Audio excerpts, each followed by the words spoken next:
আর বিজেপির ভয়ের কোনো ব্যাপার নেই। বিজেপি আর তৃণমূল কি আলাদা? শুভেন্দু অধিকারী বলছে মুসলমান বিধায়কদের তৃণমূলের বিধানসভা থেকে বার করে ফেলে দেবো। ওই নটোরিয়াস ক্রিমিনাল একটাও কথা বলেন। শুভেন্দু অধিকারী মুসলমানকে বলছে বাংলাদেশি ঘুষপেটিয়া জেহাদি জঙ্গি, মুসলমানদেরকে দেখে দিচ্ছে। মাদ্রাসায় নাকি জঙ্গি চাষ হয়, এরকম বলে গাল দিচ্ছে বিজেপি। ওই নটোরিয়াস ক্রিমিনাল একটাও কথা বলেনি। কেন বলেন তো? ও তো দুর্নীতি করে করে গলা পর্যন্ত হয়ে গেছে। সে প্রতিবাদ আমাকেই করতে হচ্ছে, ভাঙড়ের মানুষকে করতে হচ্ছে। তো ও আপনার আমার হয়ে কথা বলবে না। আমাদের লড়াই আমাদেরকে লড়ে দিতে হবে, এটা মাথায় থাকে জানো। এদের মেন লক্ষ্য হচ্ছে ভাঙড়ে এয়ারপোর্টের জন্য জায়গা নেই। আর দুনিয়ার জায়গা আছে, ভাঙড়ে কেন নজর আছে ভাই? এটা কি রহস্য? আপনারা একটু ঠান্ডা মাথায় বুঝলে বুঝতে পারবেন। একটা সময় রাজারহাট নিউ টাউন ভাঙড়ের মতোই চাং লোক ছিল, প্রচুর লড়াকু লোক ছিল। আজকে দেখুন যাদের জায়গাতে ফ্ল্যাট হয়েছে তারা ওই ওখানকার দরওয়ান, তারা ওই বাড়িতে কাজ করছে। তো আপনাকে 10 লাখ টাকা দিয়ে দিল, আপনি 10 লাখ টাকা তো 10 দিনে উড়িয়ে ফেলবেন। আপনার বাড়ির ওপরে দরওয়ান। এখন ছেলে যে কি বলছে, এটা আমার আব্বার এই জায়গাটা ছিল, কি করে ওই বাড়ির এখন দরওয়ান সে। এই প্ল্যান তো এখানে করা আছে, করতে পারছে না কেন? আপনারা আমাকে ভোট দিয়ে পাঠিয়েছেন আমি লড়ে নেবো বলে। আমি আজকেও চ্যালেঞ্জ করে যাচ্ছি, ওদের দম থাকে তো ঘোষণা করতে বলুন যে ভাঙড়ে আমার 2026-এ আমার যতক্ষণ পর্যন্ত পিরিয়ড আছে এয়ারপোর্টের জন্য 1 কোদাল মাটি তুলতে বলুন তো। দম থাকলে কত বাপের ব্যাটা আমি দেখে নেবো। কেন বুঝতে পারছেন না? তাহলে আমাদেরকে ডিস্টার্ব করতে হবে। কিন্তু ওদের চক্করে পড়বে না নিজের জায়গা বাঁচাবেন আপনাদের উপর নির্ভর করছে। আমি ক্যামেরার সামনে বলছি, আমি গোপনীয় বলছি না যে ভাইজান গোপনে এসে লোককে ভুল বুঝিয়ে চলে গেল। বাস্তব কথা বলছি, জায়গা বাঁচানোর জন্য লড়াই নিজেদেরকে লড়ে নিতে হবে। আর একটা কথা, ভারতবর্ষ ধর্মনিরপেক্ষ রাষ্ট্র, সব ধর্মের মানুষ মাথা তুলে বাঁচবে। সব ধর্মের হিন্দু মুসলমান নির্বিশেষে সবাইকে ভারতবর্ষে বাঁচতে থাকার পূর্ণ স্বাধীনতা দিয়েছে, ধর্মচারণের পূর্ণ স্বাধীনতা আছে। আপনি মসজিদে যাবেন, আপনি মন্দিরে যাবেন, আপনি গির্জাতে যাবেন, আপনি গুরুদুয়ারাতে যাবেন, কেউ আটকাতে পারবে না আপনাকে। এটা ভারতবর্ষের আইন, সংবিধান বলা আছে। কিন্তু দেশ অর্থাৎ রাষ্ট্র পরিচালনার দায়িত্ব যাদের আছে তাদের কোনো ধর্ম থাকবে না। তারা সব ধর্মের জন্য কাজ করবে, মানে ধর্মকে প্রমোট করতে কাজ করবে না। ধর্ম চালানো হচ্ছে, কেউ যদি ডিস্টার্ব করে সেটাকে আটকাবার দায়িত্ব হচ্ছে রাষ্ট্রের। এখন আমরা কি দেখলাম, যেটা মোদির সাহস হয়নি সেটা মমতা দিদি করে দিল। মোদি সাহস দেখাতে পারলো না রাম মন্দির নির্মাণ করে বাড়িতে বাড়িতে প্রসাদ পাঠানো। মমতা তার থেকে এক ধাপ এগিয়ে গিয়ে জগন্নাথ মন্দিরের প্রসাদ পাঠাচ্ছে। এবার আপনাদের বলি, যারা মুসলিম সম্প্রদায়ের মানুষ, আবার যারা নাস্তিক, তারা তো কোনো ধর্মকেই মানে না, তারা প্রসাদও মানে না, তারা কুরবানির গোশও মানে না, তাদের বাড়িতেও পাঠানো হচ্ছে। এটা অন্যায় হচ্ছে না ন্যায় হচ্ছে?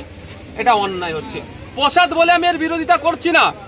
কালকে যদি মমতা ব্যানার্জি খেপে গিয়ে বলে, খেপে যাওয়া ছাড়া আর কি বলবো, যে কুরবানির গরু সামনে বছরে কুরবানি হবে, গরুর গোশ সব পশ্চিমবাংলার ভোটারদের বাড়িতে পাঠাবো, এটা মেনে নেবেন আপনারা? মেনে নিতে পারবো না। কারণ গরুর গোশে অনেকের মনীয় আছে, তার ধর্মীয় ভাবে আঘাত লাগতে পারে। তাহলে আমাদের উচিত হবে না? তাহলে একইভাবে মমতা ব্যানার্জির কি উচিত হচ্ছে রেশনের মাধ্যমে বাড়িতে বাড়িতে প্রসাদ পাঠানো? আমি অনুরোধ করব, রেশনের মাধ্যমে যদি গরুর গোশ বাড়িতে পাঠায় যেমন প্রত্যাখ্যান করবেন, রেশনের মাধ্যমেও এই প্রসাদের নামে রাজনীতিটাকেও আপনারা প্রত্যাখ্যান করুন। আমরা আপনাদের কারো কিছু যদি কোনো অভিযোগ থাকে বা কিছু সাজেশন থাকে বা কিছু থাকে আমাকে জানাবেন। তবে একটা কথা মাথায় রাখবেন, আমি জোর গলায় বলছি, একটা বড় চক্রান্ত চলছে ভাঙড়ের মানুষকে নিয়ে। চক্রান্ত এটাই যে ভাঙড়ে এয়ারপোর্ট করার জন্য ওদের জায়গার দরকার। ওরা ঝগড়া ঝামেলা করে পঞ্চায়েত দখল করেছে, যদিও মামলা চলছে। ওরা ঝগড়া ঝামেলা করে বুথ দখল করে সার্টিফিকেট মেরেছে এমপি, শুধু পারেনি কোন জায়গাটায় একটা এমএলএ।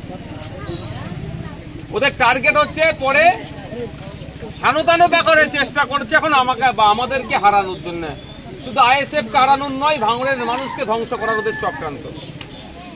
কি ওদের আমি একবার হুমকার দিয়েছিলাম আপনাদেরকে সাথে নিয়ে, যে ভাঙড়ের মানুষের বিনা অনুমতিতে ইচ্ছার বাইরে 1 কোদাল মাটি এয়ারপোর্টের জন্য এখানে ফেলতে দেবো না, আর 1 কোদাল মাটি এয়ারপোর্টের জন্য তুলতে দেবো না। মাথায় আছে?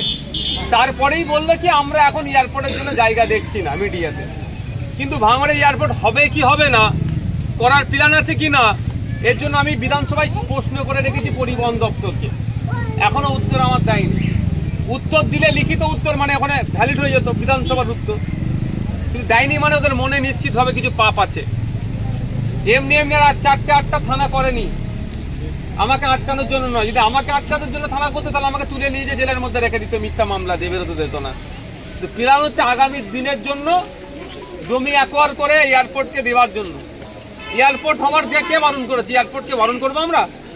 পুরুলিয়ায় যান না, বাঁকুড়াতে যান না, ঝাড়গ্রামে যান না, হাজার হাজার বিঘে জমি চাষ হচ্ছে না, সেগুলো জায়গায় এয়ারপোর্ট করুন।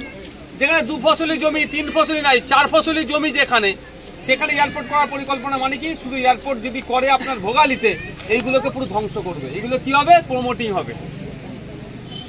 ভগবানপুর থেকে শুরু করবে, এইগুলো সব প্রমোটিং করবে। এই ধান্দা ওদের এটাই। আর এইসব যে সমস্ত নেতারা তৃণমূলের হই হই করছে, এরা দালালি খাবে। এদের আর কি বুঝবে কি একটা সোসাইটিকে ধ্বংস করার পরিকল্পনা এরা বুঝবে কি করে? এরা ওই এই ঘরে আছে কি দালালি করব। আপনার আমার কানে বন্দুক ঠাকাবে, 20,000 টাকা শতক সই করাবে, আর এটা 20 লাখ টাকা শতক বিক্রি করবে। এই ঘরে ওরা আছে, কিন্তু একটা এলাকাকে পুরো ধ্বংস করে দেবে এই ধান্দা ওদের মাথায় নেই।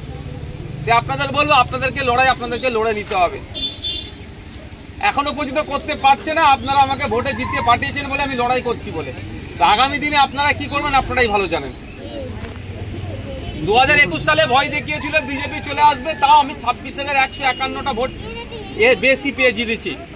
আমার ভরসা এবারে আইএসএফ এখান থেকে অন্তত কম করে ডবল লিডে জিতবে, তাই তো নাকি মায়েরা? এখন তার বিজেপির ভয়ের কোনো ব্যাপার নেই। বিজেপি আর তৃণমূল কি আলাদা? শুভেন্দু অধিকারী বলছে মুসলমান বিধায়কদের তৃণমূলের বিধানসভা থেকে বার করে ফেলে দেবো। ওই নটোরিয়াস ক্রিমিনাল একটাও কথা বলেন। শুভেন্দু অধিকারী মুসলমানকে বলছে বাংলাদেশি, ঘুষপেটিয়া, জেহাদি, জঙ্গি, মুসলমানদেরকে দেখে দিচ্ছে। মাদ্রাসায় নাকি জঙ্গি চাষ হয়, এরকম বলে গাল দিচ্ছে বিজেপি। ও নটোরিয়াস ক্রিমিনাল একটাও কথা বলেনি। কেন বলেন তো? ও তো দুর্নীতি করে করে গলা পর্যন্ত হয়ে গেছে ওর। সে প্রতিবাদ আমাকেই করতে হচ্ছে, বাংলার মানুষকে করতে হচ্ছে। তো ও আপনার আমার হয়ে কথা বলবে না। আমাদের লড়াই আমাদেরকে লড়ে নিতে হবে, এটা মাথায় থাকে জানো।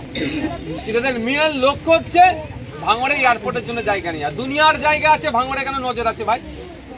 এটা কি রহস্য? আপনারা একটু ঠান্ডা মাথায় বুঝতে পারবেন। একটা সময় রাজারহাট, নিউ টাউন, ভাঙড়ের মতোই চাং লোক ছিল, প্রচুর লড়াকু লোক ছিল। আজকে দেখুন যাদের জায়গাতে ফ্ল্যাট হয়েছে তারা ওই ওখানকার দরওয়ান,